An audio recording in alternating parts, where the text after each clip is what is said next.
Let's add some tie-dye to our astronaut and even an awesome background. Let's go.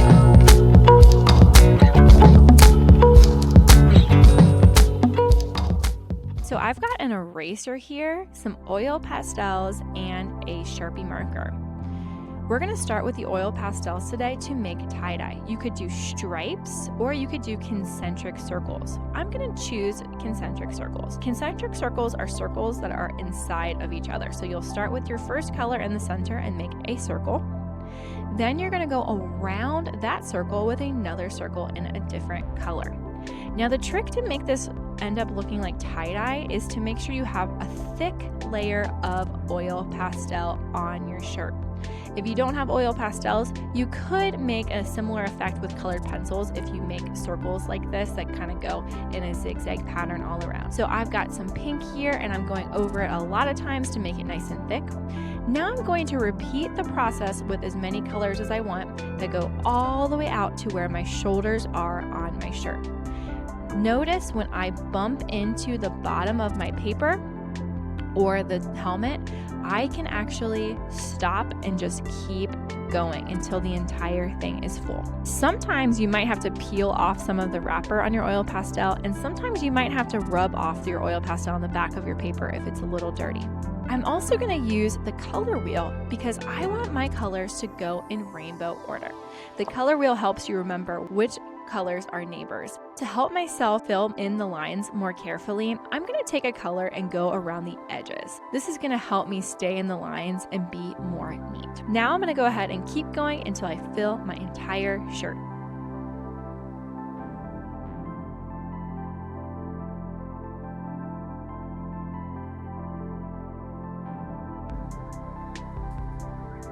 Now that my shirt is filled with a nice thick layer of oil pastels in the pattern that I wanted, I'm going to go ahead and clean off all those extra pieces of oil pastel that are pilled up on my paper and grab my eraser.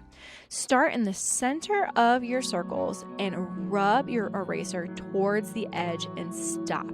This is going to create an awesome effect that looks like tie-dye. Make sure you stop when you get to the edge of your shirt so that you don't get tie-dye all over the background, because we need that. Sometimes you might need to wipe off your eraser onto a paper towel if your eraser is getting really dirty. Let's fast forward until the entire shirt has that awesome tie-dye effect.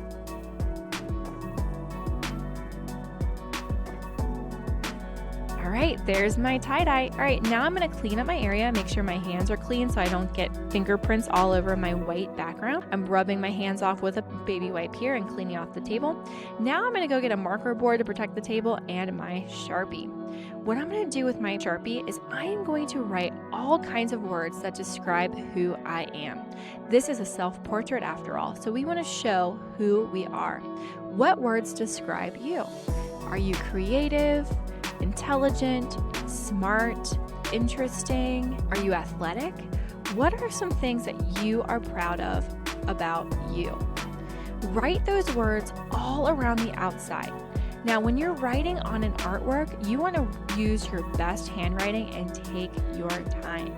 You can also do a little bit of variety. Variety is where you change things up as you go. So some words that are more important might be big.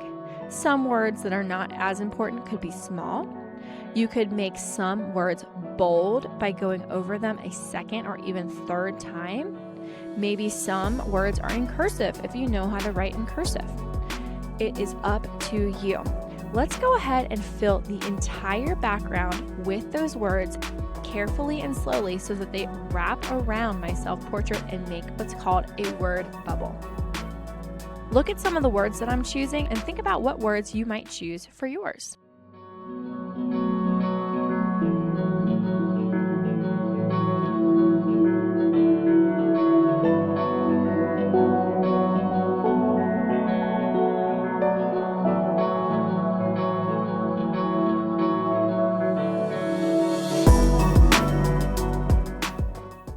Once you fill up with as many words as you can add some shapes in between just to fill in the space.